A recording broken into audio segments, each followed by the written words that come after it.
CCL season, അതായത് celebrity cricket league season തുടങ്ങുകയാണ്. നിങ്ങളെല്ലാം പറഞ്ഞൊരു കാര്യമായിരിക്കും ഇത്. ഫെബ്രുവരി 23 UAE ഷാർജ ക്രിക്കറ്റ് സ്റ്റേഡിയത്തിൽ വെച്ചാണ് CCL ഓപ്പണിംഗ് മാച്ചസ് എല്ലാം തന്നെ നടക്കുന്നത്. അത് ഫസ്റ്റ് റൗണ്ട് മാച്ചസ് എല്ലാം UAE വെച്ചാണ് നടക്കുന്നത്. പിന്നെയുള്ള മാച്ചസ് എല്ലാം ഇന്ത്യയിൽ വെച്ച് നടക്കും. എന്നാലും കഴിഞ്ഞ സീസണിലെ ചാമ്പ്യൻ എന്ന് പറയുന്നത് തെലുങ്ക് വാരിയേഴ്സ് ആണ്. അവർ തുടർച്ചയായിട്ട് 4ാമത്തെ തവണയാണെന്ന് തോന്നുന്നു CCL കിരീടം നേടുന്നത്. എന്നാൽ നമ്മുടെ ടീമായ കേരള സ്ട്രൈക്കേഴ്സിൻ്റെ അവസ്ഥ വളരെയധികം മോശമായിരുന്നു. കഴിഞ്ഞ സീസണിൽ ഏതാണ്ട് 4 മത്സരം കളിച്ചു, 4ഉം ദയനീയമായിട്ടാണ് പരാജയപ്പെട്ടത്. സോ ഇനി CCL തുടങ്ങാൻ അത് ഏതാണ്ട് 3 ആഴ്ചയും കൂടെ ബാക്കിയുള്ളൂ. പക്ഷേ ഇതുവരെ കേരള സ്ട്രൈക്കേഴ്സിൻ്റെ ഭാഗത്ത് നിന്ന് അതായത് പ്രാക്ടീസോ അവരുടെ ടീം അനൗൺസ്മെൻറ്റോ ഒന്നും തന്നെ നടന്നിട്ടില്ലായിരുന്നു.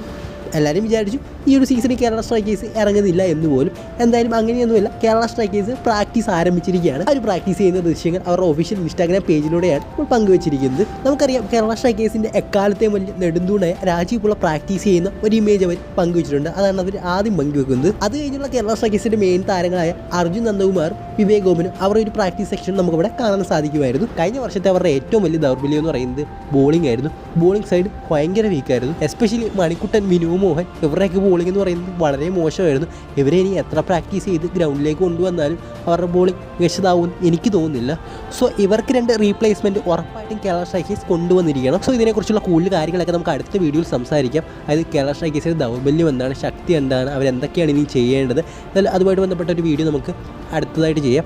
എന്തായാലും അടുത്തായിട്ടൊരു വീഡിയോ ആണെങ്കിൽ തീർച്ചയായിട്ടും ഈ ഒരു ചാനൽ സബ്സ്ക്രൈബ് ചെയ്തിരിക്കണം. സോ മാക്സിമം സബ്സ്ക്രൈബ് ചെയ്ത് സപ്പോർട്ട് ചെയ്യുക.